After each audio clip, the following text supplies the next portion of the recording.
मेरे प्यारे भाई और बहनों, आप सबको मेरा प्रेम भरा नमस्कार और आप सबके हृदय में बसे हुए परमेश्वर को मैं प्रणाम करती हूँ और आप सबका धन्यवाद करती हूँ। आज हम फिर से एक हुए हैं उस परमपिता परमेश्वर का गुणगान करने के लिए। आज हम बात करेंगे कि सिमरन किसे कहते हैं, सिमरन हमें कैसे करना है। तो परमेश्वर ने कहा कि परमेश्वर के पतित पावन नाम की वाणी से अथवा मन से जपना सिमरन कहा गया है।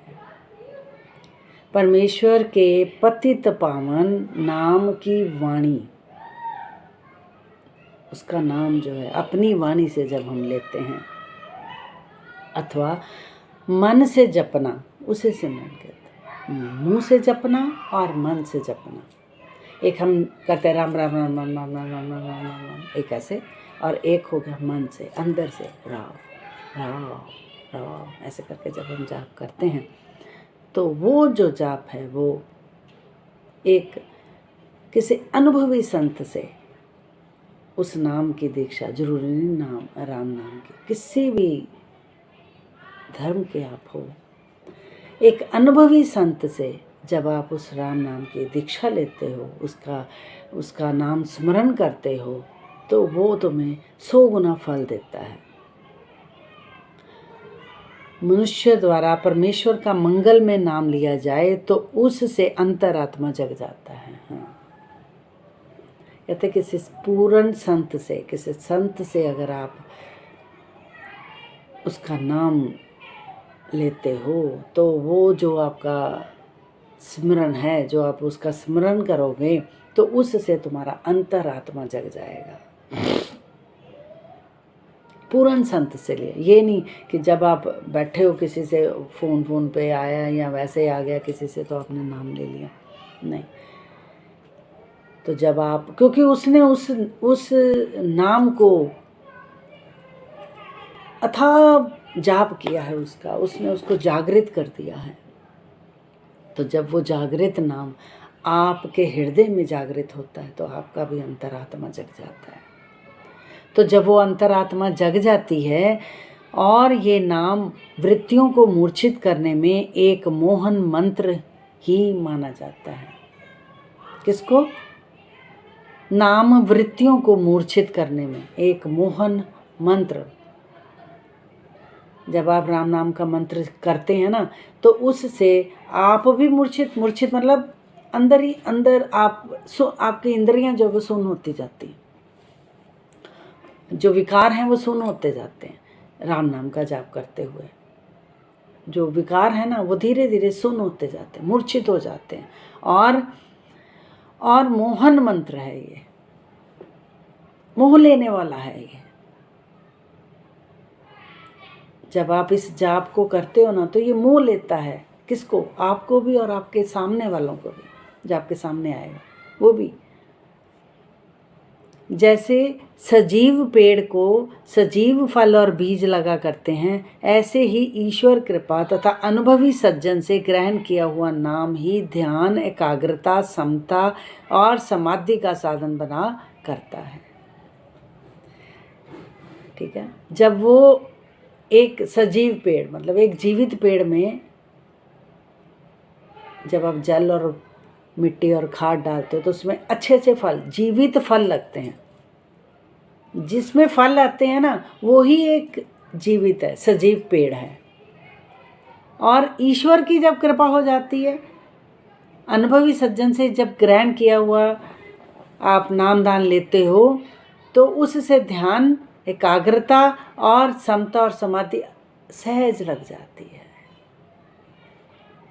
मेरी बात समझ में आई कि जब हम किसी पूर्ण संत से नाम की दीक्षा लेते हैं तो वो हमें जागृत कर देता है, हमारी अंतरात्मा को। और जब हमारी अंतरात्मा जब जागृत हो जाती है तो हम वो मोहन मंत्र जो है, जब वो जागृत हो जाती है तो हम धीरे धीरे अंदर से जाप करते करते धीरे धीरे अंदर से मूर्छित होने लगते हैं और मोहन मंत्र बन जाता है। वो मंत्र जो है वो सामने वाले को भी मोहन कर देता है और हम तो मोहन हो ही जाएंगे उससे। कहते हैं फिर जो सजीव पेड़ होते हैं, जीवित पेड़, उन्हीं पर वो फल जो है लगते हैं। आपने कभी देखा जो मुरझाए हुए फल होते हैं, मतलब पेड़ होते हैं, कभी उन पर आपने फल को देखा या फूल को देखा? नहीं ना। जो जीवित होते हैं, सजीव होते हैं, जो जिन पे खाद और पानी सही, मतलब पूरा सद्गुरु जब उन पर आ जाता है तो ही इन सब चीज़ों की कृपा उन पर होने लगती है, फिर ईश्वर भी करने लगता है कृपा।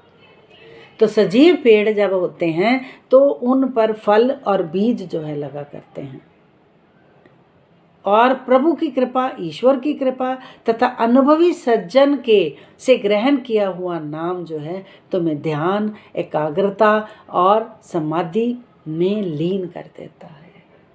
तो जो नाम की दीक्षा है वो पूर्ण संत से लेनी होगी। फिर वो कहता है कि एक बार एक जिज्ञासु शांत चित्त होकर बैठा था, पर वो जब ध्यान और जाप में जाता, उसका मन जो था वो चंचल हो जाता और वो इधर उधर भटकता। तो एक बार वो एक जिज्ञासु जो शिष्य था वो संत के पास गया और उसने कहा कि मेरा मन बहुत चंचल हो जाता है और मेरी इच्छा बड़ी दुर्बल हो जाती है, मेरे संकल्प सदा असफल हो जाते हैं और मुझे संशयशीलता सदा सताती रहती है। कृपया कोई ऐसा उपाय बताओ जिससे मैं अपने मन को काबू में कर पाऊँ। तो आगे से संत ने उनको जवाब दिया कि तुम एक उक्त दोष तेरे मानस रोग हैं। ये जितने भी तूने ऊपर की चीज़ें बताई हैं मुझे, ये सारी तेरी मानस रोग है। अपने मस्तिष्क के रोगों को दूर करने के लिए तुम्हें स्मरण करना होगा राम नाम का जाप। तेरे उक्त दोष तेरे मानस रोग हैं। दुष्कर्मों की दुर्वासना से, दुष्ट विचारों से, दुष्चरित्र से तथा दुष्ट संगति से ऐसे मानस रोग हुआ करते हैं। ये जितने भी रोग होते हैं वो सारे दुष्कर्मों से, दुष्ट विचारों से, दुर्वासनाओं से और दुष्ट चरित्र से तथा दुष्ट संगति से हुआ करते हैं। ये मानस रोग।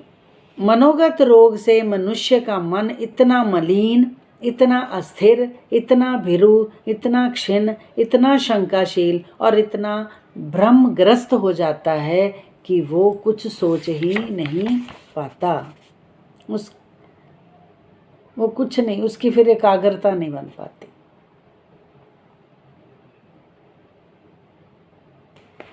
क्या कहता है वो? मनोगत रोग से, मन के जो रोग, ये ऊपर वाले जो रोग बताए गए हैं, मन से जो रोग होते हैं, मनुष्य का मन इतना मलिन, इतना अस्थिर, इतना भीरु, इतना क्षण, इतना शंकाशील और इतना भ्रमग्रस्त हो जाता है कि उससे दृढ़ता, एकाग्रता और समाधानता नाम मात्र भी नहीं होने पाती।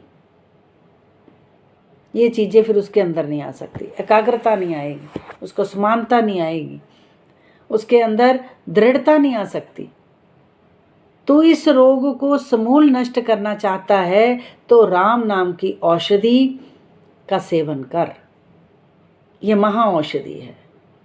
इससे तेरे सारे मानस रोग, मानस विकार नष्ट हो जाएंगे, तेरा मन विमल और विलिष्ट हो जाएगा, तेरी इच्छा शक्तिशाली हो जाएगी और तू सत संकल्प बन जाएगा।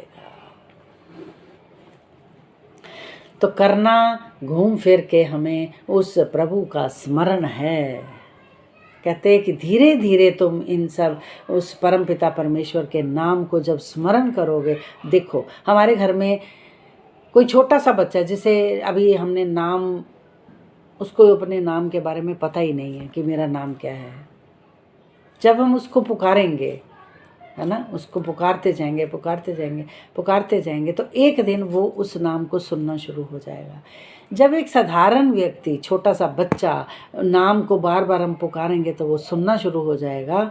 तो जब हम उस शक्ति का नाम पुकारेंगे, राम नाम का पुकारेंगे नाम, तो क्या वो नहीं सुनेगा? तो उसको सुनने के लिए ये महा औषधि है। ये इसको सुनाने के लिए हमें दिन रात उसका नाम स्मरण करना, चलते फिरते उठते बैठते सोते गाते हमें उसका नाम पुकारना पड़ेगा। जब हम उसके नाम को बार बार पुकारेंगे तो एक दिन हमारे सारे संकल्प जो हैं वो पूरे होने शुरू, इच्छा हमारी पूरी होनी शुरू हो जाएगी।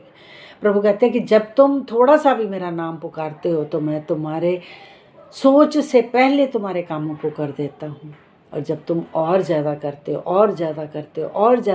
हो तो मैं तुम्हारे 6 महीने से पहले के भी कर्म जो होते हैं वो पूर्ण कर देता हूँ। 6 महीने से पहले मतलब 6 महीने के बाद क्या होने वाला है वो पहले पूरे करने शुरू कर देता है। वो सिमेट्री ऐसे बना देता है। तो इसलिए उन सब कामों को, उन सब विकारों को, दुष्कर्मों को, दुष्विचारों को दूर करने के लिए हमें राम नाम का स्मरण करना है। तो ये जो नाम का स्मरण है वो एक पूरे संत से, एक पूरे सद्गुरु से जब आप लेते हो तो वो तुम्हारी अंतरात्मा को भी जगा देता है। जब अंतरात्मा जाग जाती है तो हम दृढ़ होना शुरू होते हैं, हमारे अंदर एकाग्रता आ जाती है और हम उस परमपिता परमेश्वर का दीदार कर पाते हैं। और हमारे अंदर हर तरह की कुप्रवृत्तियाँ धीरे धीरे, काम, क्रोध, लोभ, मोह, मद, मत्सर खत्म होने लगती हैं। तो इसलिए हमें उस परमपिता परमेश्वर का धन्यवाद करना है कि हमारे अंदर भी धीरे धीरे अपने नाम की कृपा करें और ये जो काम, क्रोध, लोभ, मोह, मद, मत्सर की कुप्रवृत्तियाँ हैं इन्हें समाप्त करें। आज हम सब उस परमपिता परमेश्वर से यही प्रार्थना करेंगे कि हमारे अंदर भी इन सब कुप्रवृत्तियों को दूर करें। धन्यवाद हो आप सबका भी और परमपिता परमेश्वर का, जिन्होंने हमें आज फिर से सत्संग करने का मौका दिया। धन्यवाद हो। ओम साईं राम।